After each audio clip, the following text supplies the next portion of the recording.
Assalamualaikum warahmatullahi wabarakatuh. Pada video kali ini, saya akan mengajak teman-teman historis sekalian untuk mengunjungi salah satu situs sejarah yang menandai jejak Turki Utsmani di Aceh. Oleh kerana itu, silakan teman-teman simak dengan baik penjelasannya.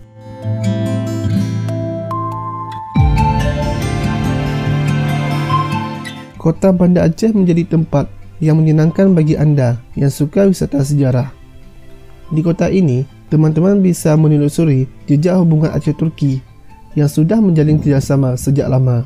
Aceh yang kentara dengan nuansa Islami memiliki hubungan bilateral dengan Turki sejak abad ke-15 Masehi.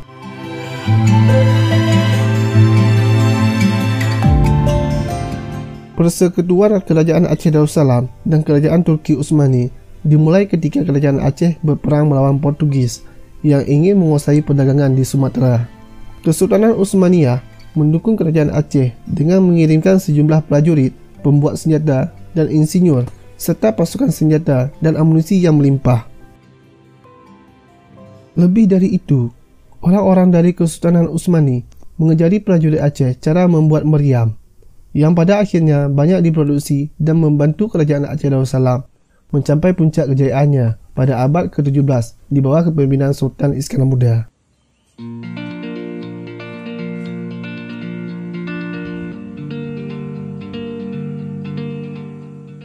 Teman-teman bisa menemukan jejak Turki di Aceh ini, yaitu di Kampung Bitai, sebuah desa yang berdekatan dengan tepi laut kota Banda Aceh, yang dikenal sebagai desa peninggalan Turki. Terdapat makam Tengku di Bitai dan makam Sultan Salahuddin di desa ini. Tengku di Bitai merupakan seorang ulama yang dikirimkan Kerajaan Utsmani ke Aceh, yang kemudian menjadi teman dekat Sultan Salahuddin, Sultan Kerajaan Aceh pada abad ke-15 Masehi.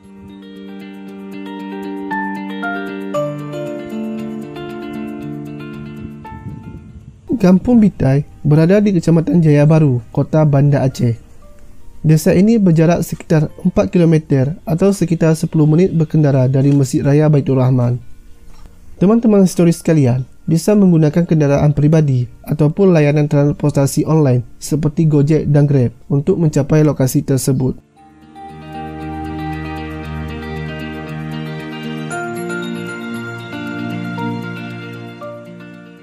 Kampung Bitai pada dasarnya memiliki suasana seperti kebanyakan desa di Banda Aceh lainnya. Namun, di tengah-tengah desa ini terdapat komplek makam Tengku di Bitai. Komplek makam ini cukup bersih dan indah dengan tanaman dan bunga-bunga yang mengelilinginya.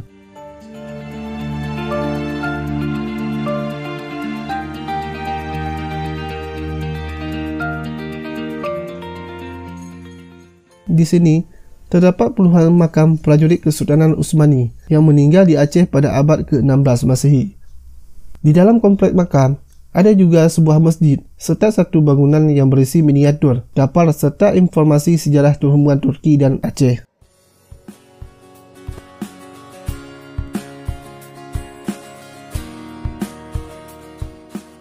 Komplek makam Tengku di Bitai merupakan salah satu bukti adanya hubungan diplomatis antara Kerajaan Aceh Darussalam dengan Kesultanan Utsmani.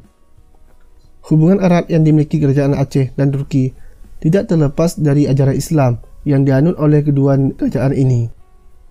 Karena itu, hubungan dua kerajaan ini tidak hanya sebatas pada perdagangan rempah dan militer semata, tetapi juga penguatan dan penyebaran agama Islam.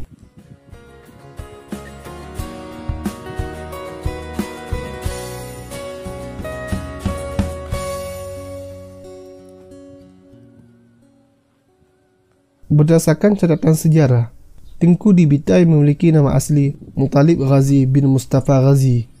Ia bersama tentara Kesultanan Utsmani lainnya datang ke Aceh untuk membantu Kerajaan Aceh Darussalam menahan serangan Portugis serta memperluas ajaran Islam.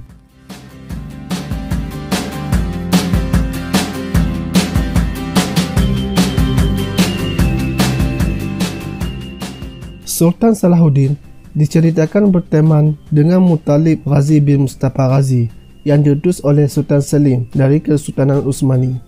Karena itu, pada saat Sultan Salahuddin mangkat, Muttalib Ghazi bin Mustafa Ghazi memberikan wasiat agar dimakamkan berdekatan dengan makam Sultan Salahuddin.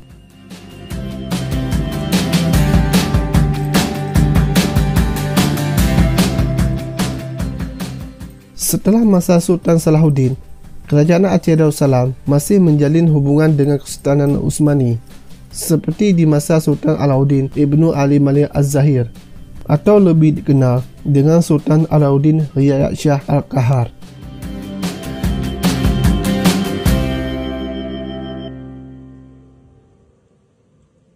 Pada saat bencana gempa bumi dan tsunami yang meluluh lantakkan Provinsi Aceh pada 26 Disember 2004 silam, Kampung Bitai termasuk yang rusak parah.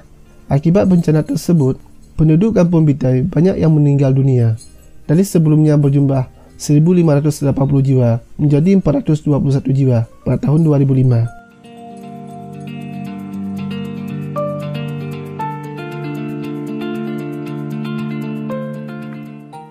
Pasca bencana tsunami 2004, Kampung Bitai kembali berbenah berkat bantuan dari organisasi Bulan Sabit Merah Turki. Organisasi kemanusiaan itu membuat dan membangun rumah-rumah penduduk yang hancur dirusak gelombang tsunami.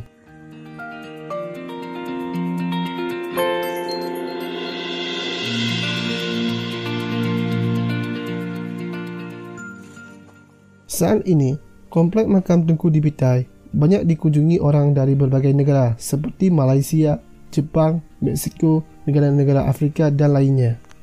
Kampung Bitai juga berada tidak jauh dengan Museum Tsunami Aceh dan situs kapal PLDD Apung.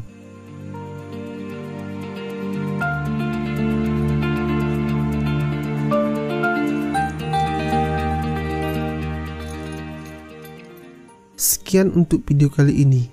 Jika ada yang salah dalam penyampaian saya, silakan komen di bawah. Dan nantikan perjalanan wisata histori lainnya di channel Teman Histori. Assalamualaikum warahmatullahi wabarakatuh.